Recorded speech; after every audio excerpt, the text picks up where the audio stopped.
As the sun rose over the lush, green moon of Pandora, Jake Sully stirred from his sleep. He had been sent to this distant world as part of the Avatar program, a project designed to allow humans to explore and potentially colonize the remote moon. Jake was a paraplegic, but in Pandora, he was able to control a genetically engineered body, or avatar, that was capable of walking and moving freely.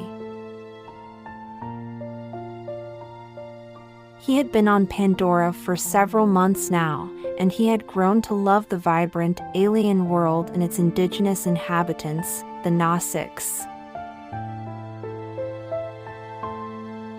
But not everyone shared Jake's admiration for Pandora and its inhabitants.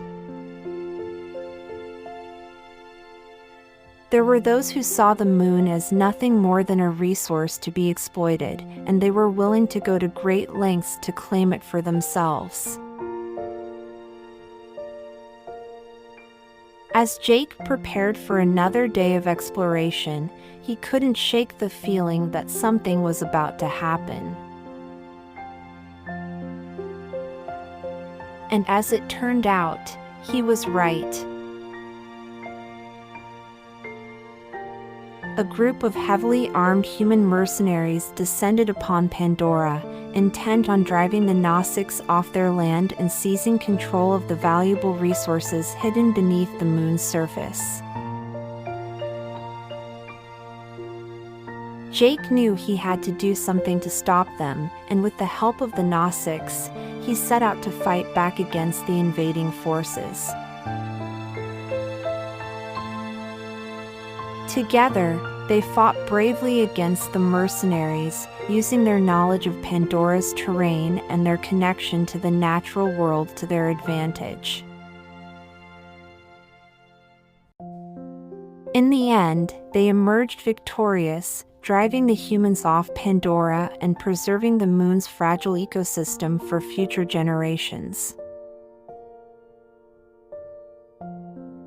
As he watched the humans retreat into the distance, Jake knew that he had finally found a home among the Nausicaa and on Pandora. And he vowed to do whatever it took to protect the moon and its inhabitants from those who would seek to exploit it.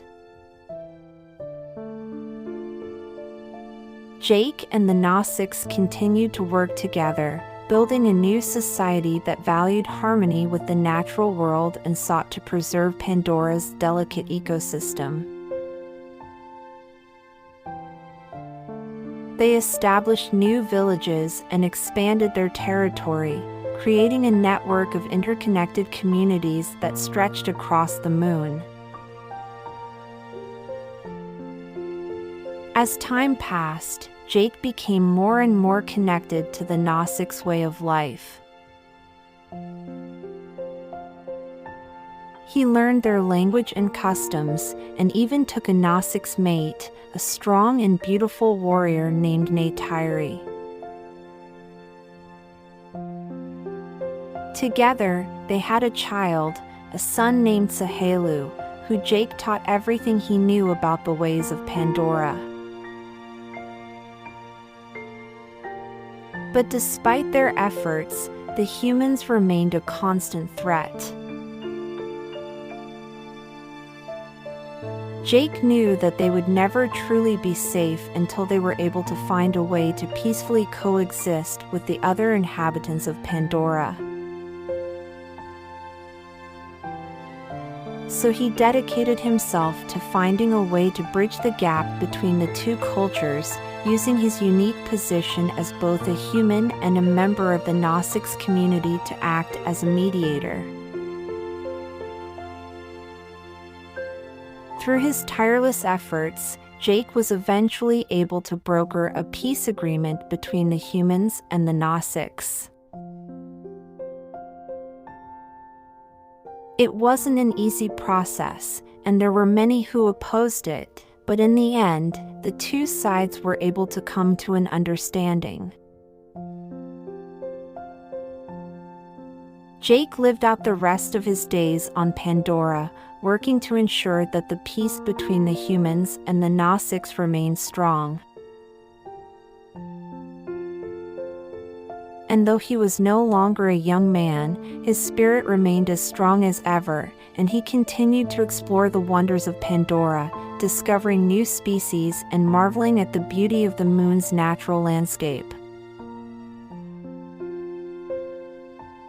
In the end, Jake knew that he had found his true home among the Gnostics, and he was grateful for the opportunity to be a part of such a unique and special place.